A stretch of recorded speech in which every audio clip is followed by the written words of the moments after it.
Okay, ladies and gentlemen, this is my Totota Avalon XLS, and I'm going to tell you a little bit about installing an alarm system on here. This is the first time I've ever installed one. This alarm system is an Avital, A-V-I-T-A-L, model 5303 with remote start, and I added some other pieces onto it, like a proximity sensor. It comes with a shock sensor, so here we go. This is some of the stuff that I recommend you use. Utility knife, razor knife, screwdrivers. This is a wire cutter and crimper. Needle nose pliers. These are wire strippers. And this right here is a very nice tool that I'll try to demonstrate here. It strips the wire in line without cutting it. So here I'm going to take this piece of wire, put it in the jaws, and you just grab the handle, and you do that, and boom, you can see it just stripped the wire in line right there. So what you can do then is, to make your connections, you separate the copper strands, and then you put your new wire through there, tie it up, and then you use a soldering iron like this, or any other soldering iron, and you use some solder like this, the rosin core solder, Radio Shack, that cost me $3.99.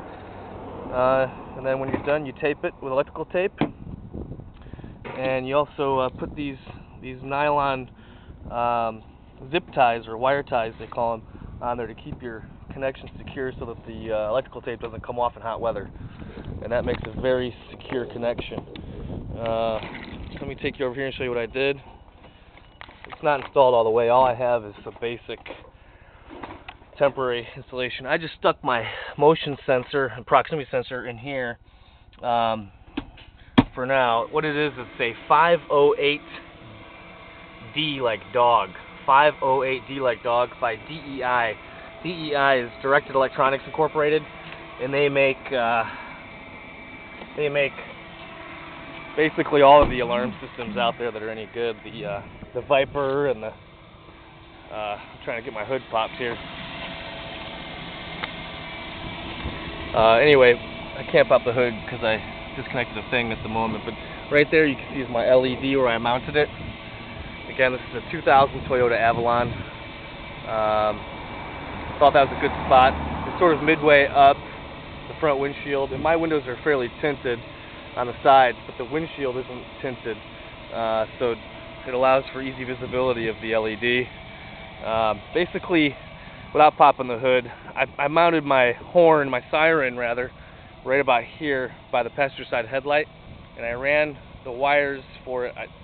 My chassis ground is right about there, under the hood there, on a bolt to the frame, and then I ran a wire over here and then to the battery, which is right about there, driver's side, and then I ran through the firewall down in this area. There's a rubber grommet that I drilled a hole through. I drilled the hole from the inside out, and I made it just big enough to fish wires through, and I used a coat hanger to fish the wires through.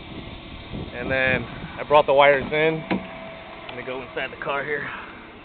I brought the wires in through, you can kind of see right here, this red and black and brown wire came in right there.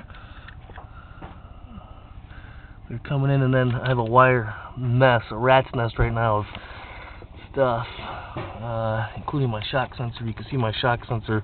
Well, watch it, the red light, when I bump it. See the red light? Right there. Bump it there. The shock sensor, so it's working great.